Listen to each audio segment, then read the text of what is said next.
नमस्कार। दस्तक साहित्य संसार के इस मंच पर एक बार फिर से आपका स्वागत है। जैसा कि आप सब जानते ही हैं कि इस मंच के माध्यम से हम आपको साहित्य की विविध विधाओं के सर्जकों और उनकी उपलब्धियों से परिचित कराने का प्रयास करते हैं। तो आइए इसी क्रम में आज हम आपको मिलवाते हैं युवा कवि सुनील चौरसिया सावन से। सुनील का जन्म 5 अगस्त 1993 में हुआ। आप अमवा बाजार, रामकोला, कुशीनगर, उत्तर प्रदेश के रहने वाले हैं। आपने एमए हिंदी से किया है, बीएड और नेट की डिग्री भी हासिल की है। शिक्षा के क्षेत्र में उत्कृष्ट प्रदर्शन के लिए आपको रजत एवं स्वर्ण पदक से नवाजा जा चुका है। श्रेष्ठ शिक्षक सम्मान आपको केवीएस नई दिल्ली से प्राप्त हो चुका है। आप बाल्यावस्था से ही सृजन कार्य में अनुरक्त रहे हैं और अब तक आपकी 2 कविता की किताबें आ चुकी हैं। पहली स्वर्ग 2010 से 12 में प्रकाशित हुई और दूसरी हायरी कुमुदनी 2020 में प्रकाशित हुई थी। देश विदेश की पत्र पत्रिकाओं में सुनील की सैकड़ों रचनाएं प्रकाशित हो चुकी हैं। इन्हें मधुशाला गौरव सम्मान 2019 में, हिंद देश साहित्य सम्मान 2020 में और अग्रसर हिंदी साहित्य सम्मान 2020 में मिल चुका है। इन दिनों सुनील स्नातकोत्तर शिक्षक हैं हिंदी विषय के एवं एनसीसी अधिकारी भी हैं। केंद्रीय विद्यालय टेंगा वैली, पश्चिमी कमेंग, अरुणाचल प्रदेश में। तो आइए सुनते हैं आज दस्तक मंच से सुनील की ये सुंदर सी कविताएं सुरम्य घाटी टेंगा वैली से। यहाँ चारों तरफ पहाड़ है, पहाड़ पर हरियाली है। यहाँ चारों तरफ पहाड़ है, पहाड़ पर हरियाली है। जिधर देखिए उधर खुशहाली ही खुशहाली है, खुशहाली ही खुशहाली है। बहुत बहुत धन्यवाद। दस्तक साहित्यिक मंच पर काव्य पाठ करने का स्वर्णिम अवसर प्रदान किया है। आप सभी को सादर प्रणाम। इस हिमगिरी के उत्तुंग शिखर से मैं सुनील चौरसिया सावन अपने काव्य संग्रह हायरी कुमुदनी से कुछ कविताओं के साथ प्रस्तुत हूँ। इस पहाड़ से मैं पहली कविता पहाड़ को सुनाना चाहता हूँ। कविता का नाम ही है पहाड़। सुनिएगा कि एक पहाड़ की गगनचुंबी ऊंचाई देख, एक पहाड़ की गगनचुंबी ऊंचाई देख हम दंग रह गए कि यही है दुनिया का सबसे ऊंचा पहाड़, सबसे सुंदर और संपन्न पहाड़। लेकिन जब और गहराई में गए और समझ बढ़ी, तब समझ में आया क्या? तब समझ में आया ऊंचा होना और बात है, ऊंचा होना और बात है, और सुंदर और संपन्न होना। और उस पहाड़ पर चढ़ने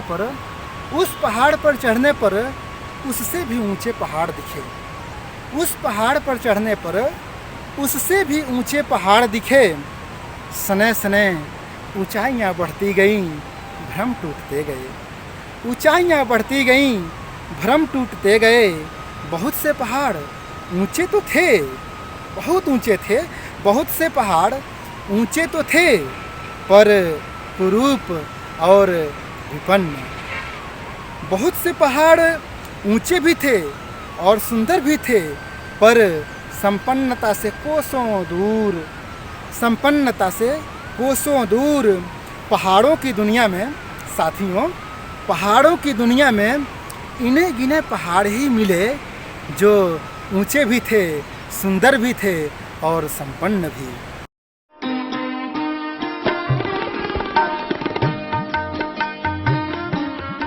प्रिय साथियों, मेरी दूसरी कविता है जिसका नाम है गर्भ में बेटियां। एक सवाल है स्वयं से, समाज से, राष्ट्र से और आपसे। सवाल है कि किस गलती की सजा देते हो, किस गलती की सजा देते हो गर्भ में बेटियों को मारकर? क्यों करते हो कलंकित मानवता को इन्हें मौत के घाट उतार कर?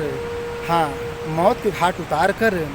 और बेटों से कम नहीं हैं, गौर फरमाइएगा, बेटों से कम नहीं हैं आदिकाल से बेटियां, और बेटों से कम नहीं हैं आजकल की बेटियां। बेटों से कम नहीं हैं आदिकाल से बेटियां, बेटों से कम नहीं हैं आजकल की बेटियां, जो नभ में उड़ान भरते हुए रचती हैं रोटियां, नभ में उड़ान भरते हुए रचती हैं रोटियां। और जग को जगमगाने वाली, जग को जगमगाने वाली ज्योति हैं बेटियां। सागर की सीपी में छिपी मोती हैं बेटियां।